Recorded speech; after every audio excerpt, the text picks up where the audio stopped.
It began in the shadowed corridors of London in 1939, months after the German invasion of Poland. Britain stood on the edge of collapse, its intelligence services stretched thin, and its enemies already deep within Europe.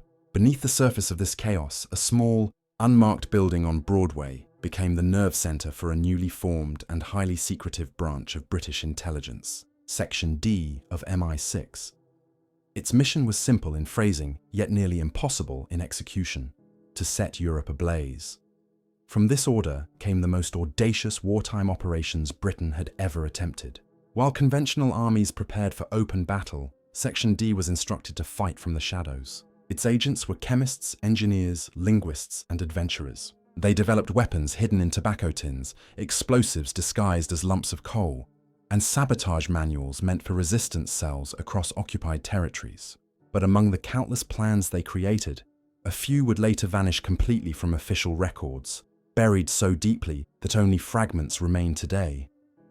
One of the architects of these secret missions was Major Lawrence Grand, an officer of unassuming demeanor but legendary cunning. Grand's vision, approved by Prime Minister Winston Churchill himself, called for coordinated acts of sabotage inside Nazi-controlled Europe.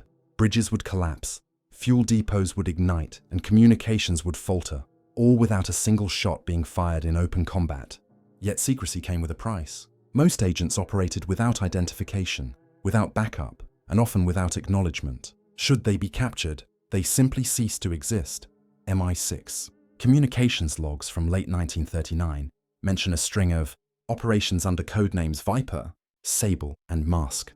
Only Mask remains, referenced in official archives, its details heavily redacted.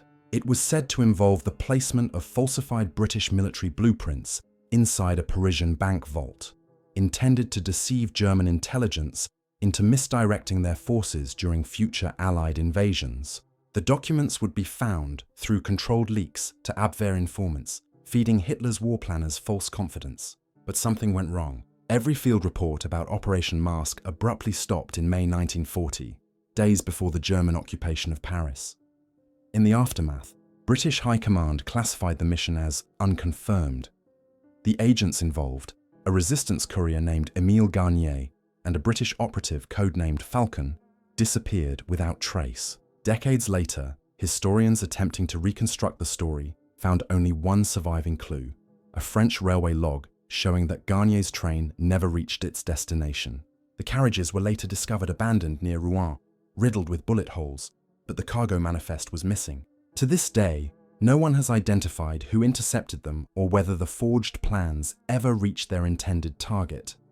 Churchill, known for his fascination with secret warfare, later remarked, "Truth in wartime is so precious that she should always be attended by a bodyguard of lies." That sentiment echoed through every MI6 operation that followed. The line between fact and deception blurred completely, and so did the trail of those who lived and died by their missions. By late 1940, the foundations of modern espionage were being laid by those early Section D operatives. They pioneered sabotage manuals, later used by the Special Operations Executive, SOE, and their fieldwork influenced the covert doctrines of both MI6 and the CIA for decades to come. But Operation Mask stood apart, not just for its daring, but for its disappearance. The mission had no official closure, no after-action report, and no surviving witness to tell its story. It was, as one archivist later called it, a ghost file. In 1975, an MI6 historian reviewing wartime archives noted a peculiar pattern. Multiple operations from 1939 to 1941 carried missing appendices or erased signatures, all bearing the same notation: refer to D-Mask.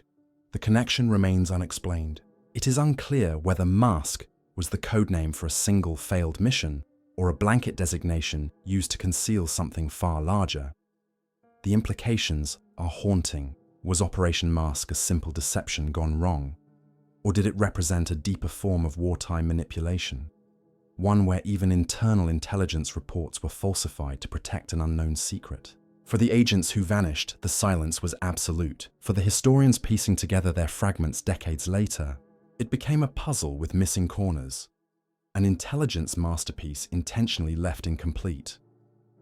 As Britain turned to face its darkest hour in 1940, MI6 shadow campaigns were just beginning, But the lessons learned from Operation Mask would define the tone of everything that followed. Secrecy above all, plausible deniability, and the quiet acceptance that some missions were never meant to be found. And somewhere in a locked cabinet beneath MI6 headquarters, the remnants of those first vanished files remain, labeled in fading ink. Section D, confidential, destroy after reading. Next came the missions that stretched far beyond London's reach, across the Pyrenees and into the heart of Nazi Europe, where not all of Britain's spies would return.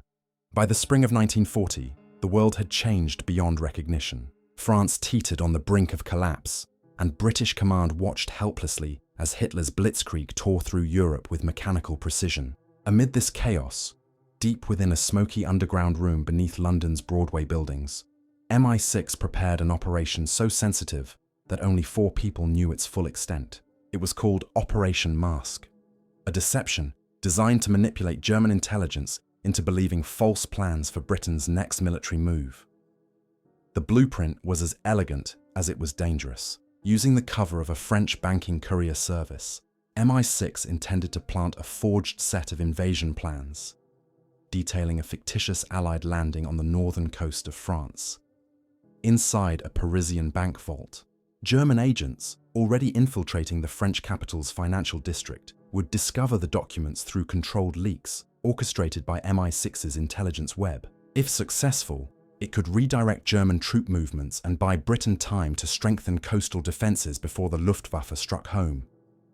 The operation relied on 2 key figures: Émile Garnier, a seasoned French resistance operative familiar with courier routes across occupied France, and a British field agent codenamed Falcon. To this day, Falcon's true identity remains classified. Some historians suspect he was attached to the British Expeditionary Force's intelligence liaison under Colonel Claude Dancey, the deputy head of MI6. Others claim Falcon was an SOE prototype, trained in sabotage and deception before the SOE itself formally existed. Records from the War Office confirm that Garnier and Falcon met near the port city of Le Havre in early May 1940. There, in a dim cafe known to resistance couriers, Falcon reportedly handed Garnier a sealed steel case engraved with the MI6 insignia, a serpent twined around a dagger. Inside were the falsified invasion plans, written in authentic military style, complete with forged signatures and unit stamps. According to later declassified notes, Falcon's final words to Garnier were chillingly prophetic. "Once you cross the Seine, you disappear." Within days, Garnier boarded a supply train bound for Paris under the guise of transporting financial papers. The train was last recorded leaving Rouen on the evening of May 23, 1940. It never arrived. 3 days later, German armoured divisions rolled into the city. When Allied forces later combed through wrecked rail lines after liberation, they discovered the remains of a derailed train, its cargo scattered, its passengers unaccounted for. The carriages bore bullet holes, evidence of an ambush, but no documents were recovered. MI6's internal communications from June 1940 grew desperate. Coded transmissions from Falcon abruptly ceased, and London received no verification that the deception had been executed. A final entry in the Section D logbook simply reads, "Mask terminated. Agents presumed lost." After that, silence. What followed has puzzled historians and intelligence officers for decades. In 1946, British military archivist Sir Basil Osborne uncovered a reference to Operation Mask while reviewing the Special Operations files. The entry had been struck through with red ink and annotated, "Details redacted per Directive 17B, no release without Home Secretary approval."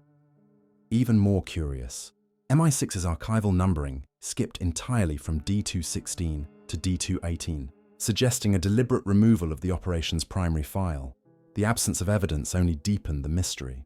In the 1970s, a French railway worker's diary surfaced, describing the sight of a British-looking man seen near the Rouen rail yard the night before the train vanished. The man reportedly carried a leather satchel bearing the royal coat of arms, an item consistent with Falcon's operational kit. But no remains were ever found, and MI6 has never confirmed that Falcon was killed in action. Some theories suggest he was captured and forced to reveal other Allied deception plans under torture. Others hint that he defected or was silenced by his own side to contain a greater secret.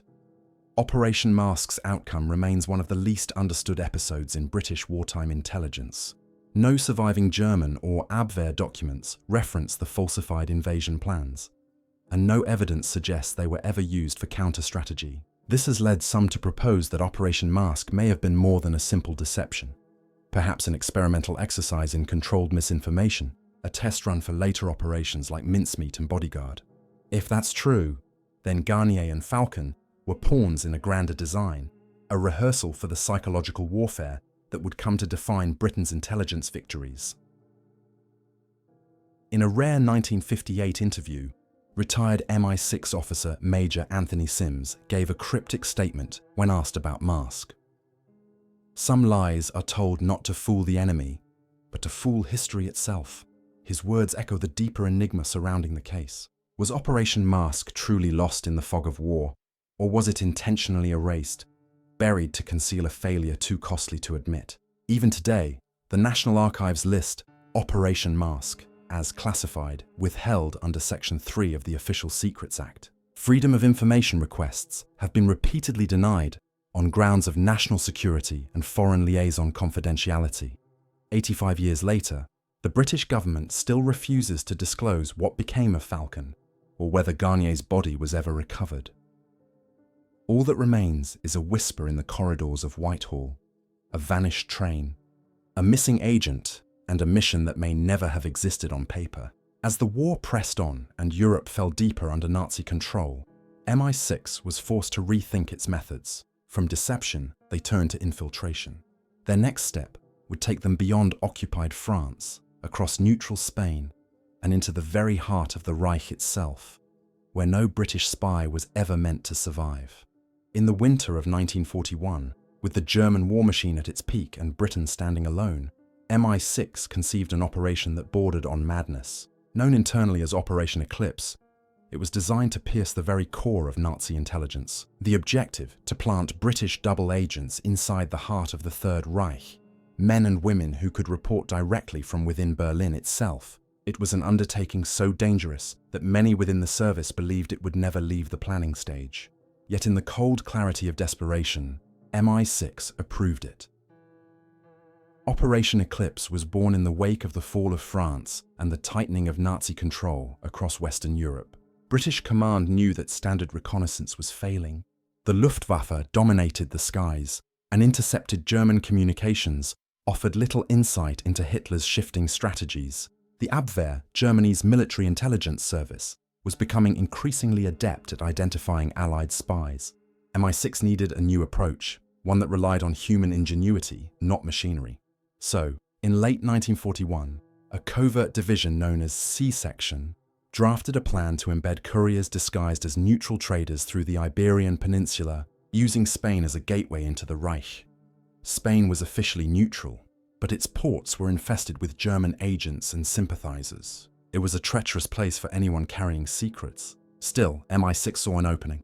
Smugglers and black market traders routinely crossed from Lisbon into France and Germany, their cargo unchecked by customs in exchange for bribes. If British couriers could blend in with this traffic, they might reach Berlin carrying intelligence or even coded propaganda, meant to sow confusion among Nazi ranks. The first group of agents departed from Gibraltar in early February 1942 under the leadership of an MI6 handler known by the alias Orpheus. Among them was an Oxford-educated linguist named Peter Langham and a Polish cryptographer, Zofia Markowska, who had fled Warsaw after the fall of Poland.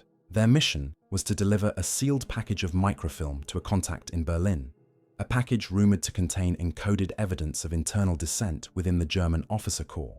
Langham and Markowska were to rendezvous in Madrid, then cross the Pyrenees using forged Swiss travel papers. They never made it.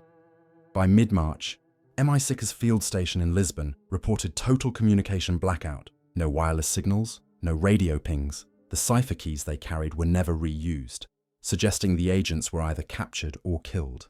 The last confirmed sighting came from a neutral Spanish customs officer near Irún, who described two travelers matching their profiles detained briefly by German military police, then released under unknown diplomatic arrangements. After that, they vanished. Decades later, fragments of correspondence between German Abwehr units surfaced in the Bundesarchiv in Koblenz. One memo, dated April 1942, references 2 British couriers apprehended with contraband maps and miniature photographic reels. The memo was abruptly terminated mid-sentence, as though the next page had been destroyed. Curiously, the Abwehr's own follow-up files contain no record of interrogation or execution. To intelligence historians, that absence spoke volumes. Someone wanted these agents to disappear completely. When Allied intelligence reviewed captured German archives after the war, Operation Eclipse was conspicuously absent from MI6 official history. No mention appeared in the SOE or SIS debriefs. Only one internal British memo, dated 1946 and labelled Eclipse Personnel Missing, confirmed the operation's existence. It listed 4 names, all redacted, and ended with the chilling line, "Mission incomplete, probable compromise through neutral channel." But what was in that sealed package they carried toward Berlin? Conspiracy theorists have speculated for years that it contained proof of a high-ranking Nazi's plan to defect, possibly an early attempt to reach dissident officers within the Wehrmacht before the Stauffenberg plot of 1944. Others believe it was a disinformation tool, an elaborate hoax designed to test German counterintelligence response times. If so, the agents may have been sacrificed for data. In the 1990s, a retired MI6 archivist, identified only as MW in declassified interviews, hinted that the operation's true purpose had been more psychological than practical. According to his notes, Operation Eclipse was not just an infiltration attempt but an experiment in behavioral deception to determine how long misinformation could survive once introduced into enemy networks. If that is true, the disappearance of Langham and Markowska may not have been a failure but an intended erasure, their silence the final phase of the experiment.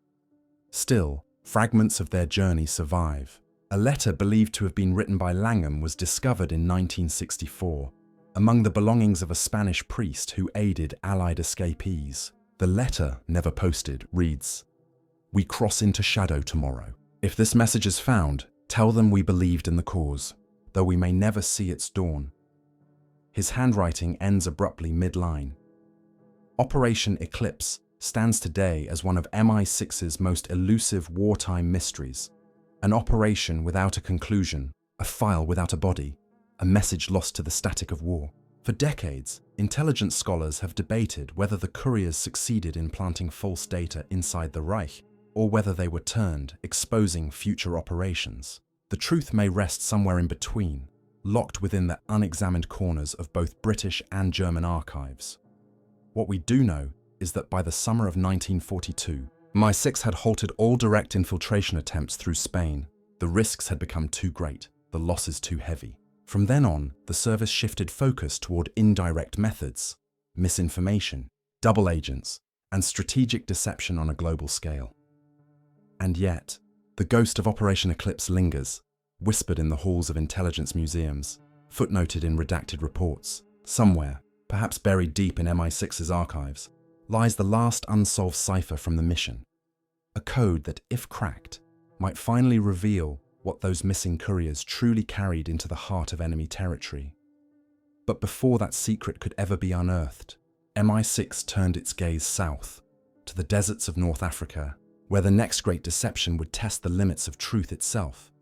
By the spring of 1943, the winds of war had shifted. The Allies were gaining ground in North Africa after the victories at El Alamein, but the future of the Mediterranean campaign remained uncertain. Behind the front lines, in the secrecy of Whitehall, a small group within MI6 began planning a psychological operation that would confuse, mislead, and fracture Axis defenses. Its name was Project Harbinger, a deception so intricate that decades later, even intelligence officers could not agree on where the facts ended and the fabrications began. The project was conceived in February 1943, at a time when British command was preparing to invade Sicily under Operation Husky. To succeed, the Allies needed to convince the Axis that their true target lay elsewhere, perhaps Greece, Sardinia, or even the Balkans. MI6's answer was Harbinger, an elaborate network of false intelligence designed to simulate troop movements, radio chatter, and shipping activity across the North African coast. It would be a precursor to the later and more famous Operation Bodyguard, which protected the Normandy invasion. But Harbinger's scope was far smaller, and its secrecy far deeper. At the center of the operation stood Colonel Edward Mason, AE, veteran of the Intelligence Corps with a reputation for creative thinking. Working out of a nondescript office on Curzon Street, Mason was given carte blanche to fabricate entire divisions of the British 8th Army, complete with fictitious battalion rosters, supply manifests, and encoded dispatches. These were transmitted by radio operators stationed in Cairo and Algiers, who sent out daily messages detailing troop movements along the Libyan coast. German intercept units, operating from Crete, picked up every word. It was exactly what MI6 wanted. To lend credibility to the ruse, Harbinger used what Mason called peripheral authenticity. Local newspapers in neutral nations like Turkey and Spain were quietly fed stories about British troop concentrations through double agents. Fake reconnaissance photos were even planted, artfully staged scenes of tanks and landing craft constructed out of wood and canvas by the Royal Engineers in Egyptian workshops. The deception was so complete that the Axis began reinforcing the wrong sectors, leaving Sicily increasingly vulnerable. But Harbinger's success came at a cost. The operation relied heavily on secret coordination between MI6 and the American OSS, whose early collaboration was still plagued by mistrust. One of Mason's liaison officers, a young American major, known only as K, was reportedly tasked with relaying false reports to U.S. naval intelligence in Gibraltar, ensuring that both Allied and Axis monitoring stations received consistent information. What makes Harbinger so mysterious today is that every mention of this officer's real name was later removed from official files. Even OSS archives list the liaison under a single codename: Greylock. The first signs of trouble appeared in late April 1943. German intelligence, which had initially taken the bait, suddenly began intercepting inconsistencies between Harbinger's broadcasts and genuine Allied troop deployments. Someone, it seemed, was feeding Berlin corrected data. Within days, the Abwehr's field stations in Tunis adjusted their assessments, and German reinforcements began shifting back towards Sicily. MI6 suspected a breach. Mason ordered an immediate halt to transmissions and requested a full audit of the radio network. The report that followed was staggering. One of the Cairo operators, Sergeant Thomas Rawlins, had vanished 2 weeks earlier. His codebook was missing, his quarters ransacked. The file labeled Harbinger Signals was gone. Rawlins' disappearance was never solved. Some historians believe he defected, selling information to the Germans through Spanish intermediaries.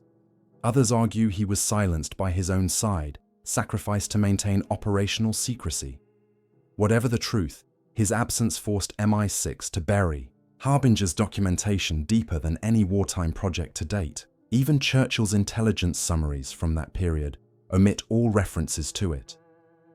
After the war, fragments of Harbinger resurfaced during the Nuremberg trials, when Allied prosecutors discovered captured German intelligence maps showing large phantom British formations in North Africa.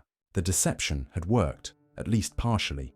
But when military historians tried to reconstruct the operation in the 1960s, they found a curious absence in the archives. Files labelled destroyed under Directive 12B-47 and memos redacted beyond legibility. One Ministry of Defense memo from 1951 goes further, stating, "Certain aspects of Harbinger remain diplomatically sensitive due to American involvement. No further comment." This diplomatic sensitivity has fueled decades of speculation. Some researchers believe Project Harbinger uncovered, or accidentally exposed, a covert conflict between MI6 and OSS operatives, each attempting to control post-war intelligence structures. Others think the American liaison, Greylock, played a double game, feeding the same misinformation to both sides to test the limits of Allied coordination. Whatever the truth, the project was quietly removed from British records after 1945. Mason himself retired to Kent, where he refused all interviews until his death in 1961. In a private letter to a colleague, later declassified, he wrote, "Our greatest success was not in the lies we told the enemy, but in the lies we told ourselves." The meaning remains unclear, but to intelligence scholars, it epitomizes the moral paradox of deception warfare. Project Harbinger was a triumph of illusion, but its internal fractures, its missing officer, its erased names, left an unsettling question. How much of what the Allies believed during those years was actually their own creation? As the war turned toward Europe and the invasion of France drew near, MI6 would refine its craft once more. The next deception would be its most dangerous yet, waged not from desert sands, but from the heart of occupied France itself. And this time, the line between truth and betrayal would blur beyond recognition. By early 1944, the eyes of the world were fixed on the European continent. The Allies were preparing for their greatest gamble, the invasion of Nazi-occupied France. Yet even as generals planned troop movements and air raids, a smaller, quieter war was unfolding in the shadows. MI6, in coordination with the newly formed Special Operations Executive, launched an intricate deception campaign designed to cripple German radar networks and blind the Wehrmacht to the coming storm. Its codename, Operation Widow's Web. The operation's purpose was clear but perilous: to disrupt German early warning systems along the French coast and spread misinformation about the invasion's timing and location. By feeding false intelligence through captured operatives and compromised radio frequencies, MI6 aimed to ensure that when D-Day came, Hitler's coastal defenses would be facing the wrong direction. The plan involved dozens of agents, intricate ciphers, and one figure whose story would become the most haunting mystery of the operation: a British field officer known only as Agent C. The roots of Widow's Web stretched back to January 1944, when MI6 cryptographers at Bletchley Park intercepted Luftwaffe transmissions referencing an imminent mass Allied aerial reconnaissance. To mislead the Germans, British intelligence decided to construct a fake network of informants across Normandy, Brittany, and the Pas-de-Calais, areas Hitler already considered potential invasion sites. The operation would use German prisoners of war turned double agents, along with false documents and diary fragments planted in abandoned safe houses. Each piece of misinformation would reinforce the illusion that the Allies planned to strike far north of their true target. Normandy Agent C was tasked with managing one of the most delicate aspects of this plan: the delivery of counterfeit troop movement data into German hands via a French intermediary, known by the codename Marcheur. A veteran of Section D, Agent C had served in Lisbon and Algiers before volunteering for this high-risk mission. On May 28, 1944, just 9 days before D-Day, he crossed the channel by motor torpedo boat under cover of darkness, carrying a sealed diary that contained false Allied order of battle entries. According to operational records, he was last seen near Caen, where he was to rendezvous with resistance fighters of the Centaur network. He never returned. MI6 radio logs show that the final transmission from Widow's Web came at 02:17 hours on June 5th, just hours before the Normandy landings began. The message, sent in partial Morse, read, "The Widow walks, storm approaching." Analysts at Bletchley decoded it as confirmation that the deception had succeeded and that German forces had indeed repositioned toward Calais. But what followed remains one of wartime intelligence's most enduring enigmas. When Allied forces liberated the area weeks later, no trace of Agent C was found. His coded diary was missing. The Centaur network had been wiped out in a Gestapo raid 2 days before D-Day. In 1950, a French farmer ploughing his field near Caen uncovered a small leather-bound book buried in the soil. Inside were several pages of water-damaged notes written in English, some of them encrypted. Among the deciphered fragments was a chilling line: "If I am caught, the web must hold." The handwriting matched that of an MI6 agent listed as Charles H. Warren, a name later redacted from official files. The diary, now preserved in the Imperial War Museum's restricted archives, contains several undeciphered codes believed to reference radar jamming stations along the Normandy coast. Historians who've studied it note that one entry, dated June 2nd, 1944, mentions the black signal, a term found nowhere else in wartime intelligence lexicon. What the black signal referred to remains a matter of debate. Some believe it denoted an experimental form of radio interference tested by Allied scientists to distort German radar returns on the eve of D-Day. Others think it referred to a prearranged distress code, perhaps a last attempt by Agent C to warn London that the operation had been compromised. Whatever it was, the phrase "black signal" has never been explained, and the surviving WWII files, what few remain, offer no clarity. The wider operation, however, succeeded beyond expectation. German defences at Calais remained on high alert long after D-Day, while vital reinforcements were delayed from reaching Normandy for crucial days. The deception had worked, but at a price. Of the 26 agents deployed across France under WWII, nearly half were killed or captured. Many of their names, like Agent C's, were erased from MI6 records. Officially, the operation was classified as a strategic success with unconfirmed personnel losses. Yet even decades later, traces of the mystery endure. In 1978, an elderly French woman living near Bayeux came forward with a confession. During the war, she had sheltered a wounded British operative matching Agent C's description. He had arrived alone, delirious, clutching a small steel container, before disappearing again into the countryside 2 days later. Her testimony, though unverified, adds another fragment to an already fractured story. Perhaps the greatest irony of WWII is that, by design, its agents were never meant to be remembered. Their lives were woven into lies, their deaths unrecorded, their names erased to protect the illusion. Victory, as one MI6 memorandum put it, rests upon the shadow, not the soldier. The war's end would not untangle these threads. Instead, they would tighten. For in the years following D-Day, as the Allies pushed deeper into Europe, MI6 began sealing away entire wartime archives. Inside them lay one final secret, an operation that would vanish completely from record, known only by a name whispered in fragments: Starlight. When the guns of Europe fell silent in 1945, Britain's victory was clouded by secrecy. The war had been won, but the truth behind many of its operations was already being buried. In the years that followed, the corridors of MI6 grew quieter, filled not with the noise of coded transmissions, but the scratching of pens redacting history. It was within this silence that one final wartime enigma surfaced, an operation referenced only once in declassified notes, under a name that seemed almost symbolic: Operation Starlight.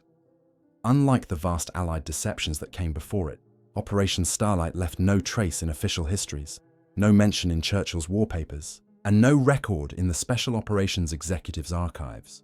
Yet faint echoes of it appear in post-war correspondence between MI6 officers reviewing the classified files of terminated missions. One 1946 memorandum discovered by researchers decades later reads, "Starlight to be filed under Restricted Priority 1. Direct ministerial clearance required. No foreign liaison access." The directive is signed with the initials EM, believed to belong to Colonel Edward Mason, the architect of Project Harbinger. According to fragmentary evidence, Operation Starlight was conceived during the chaotic final months of the war. Its apparent goal was to secure and extract key German scientists before the Soviets could reach them, a race mirrored by the American effort known as Operation Paperclip. But Starlight was different. It wasn't about recruitment, it was about disappearance. The individuals targeted were not intended to be relocated or publicly integrated into Allied programs. They were to vanish, removed from history entirely. The operation allegedly involved a small joint intelligence cell operating out of Hamburg in early 1945, staffed by both MI6 and Royal Air Force intelligence officers. Their orders, according to a partially recovered communication, were to locate assets with technical potential of extraordinary significance.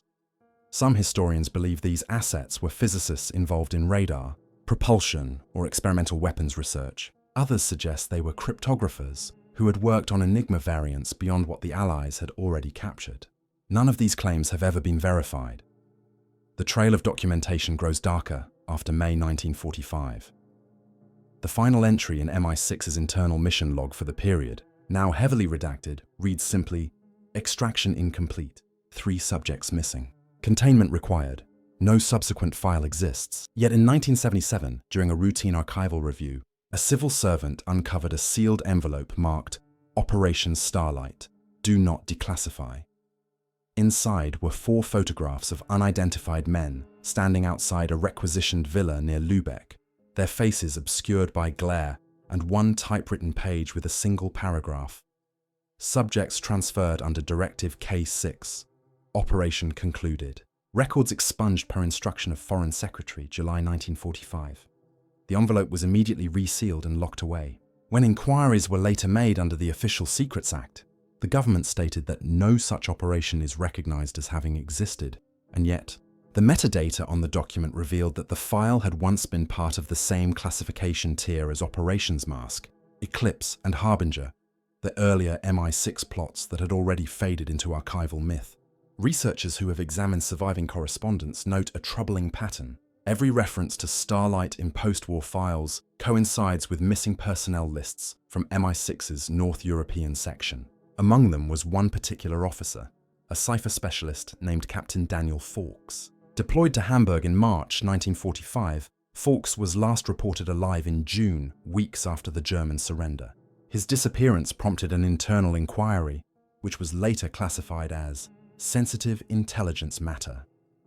Some historians now suspect that Fawkes himself may have been part of Starlight, that he either defected, was silenced, or perhaps became one of the operation's subjects. Adding to the mystery, an American intelligence memorandum from late 1945 mentions a British team operating independently of Allied command, removing classified materials of scientific relevance from northern Germany. The memo, filed under the title Post-War Competitive Intelligence Activities, was later amended with the note, possibly related to MI6 sub-operation, codename Starlight. Nothing further was written. As decades passed, the legend grew. Declassified files from the late 1970s show that parliamentary committees requested access to Starlight records, only to be told that no documents under that name exist. Former intelligence officers interviewed for BBC's Secret War series in the 1980s spoke obliquely of post-war clearances involving scientists whose names never reached the West. One of them, when pressed about Starlight, reportedly said, "It wasn't what we found that frightened us. It was what we were told to forget." Today, historians view Operation Starlight as the final echo of Britain's wartime secrecy, a shadow operation that blurred the boundary between victory and suppression. The motives remain speculative. Was it a race for knowledge, a cover-up of scientific atrocities, or a maneuver to keep powerful discoveries out of Soviet hands? Whatever it was sealed before it could be questioned. The story of Starlight completes the hidden chronicle of MI6's most secret wartime endeavors. From the vanished train of Operation Mask to the lost couriers of Eclipse, the ghost radio signals of Harbinger, and the missing agent of Widow's Web, every thread leads to the same destination, a vault of silence beneath London, where unmarked files bear only codenames and red stamps. One surviving MI6 archivist, interviewed anonymously in 2002, offered a haunting reflection. Some missions ended in success, others in tragedy, but Starlight was neither. It was erased, not failed, not forgotten, just erased. And perhaps that was always the point. The last known mention of the operation appears in a 1981 intelligence index, annotated in pencil. Starlight, reference withheld. See Secure Vault, Room 452, Broadway. Beneath it, in smaller handwriting, another line appears, barely legible, but unmistakably human. 5 secrets remain. Leave them buried. And with that, the story of MI6's most secret plots fades back into darkness, where fact and myth intertwine, and where the truth of the war's hidden wars may never fully be known.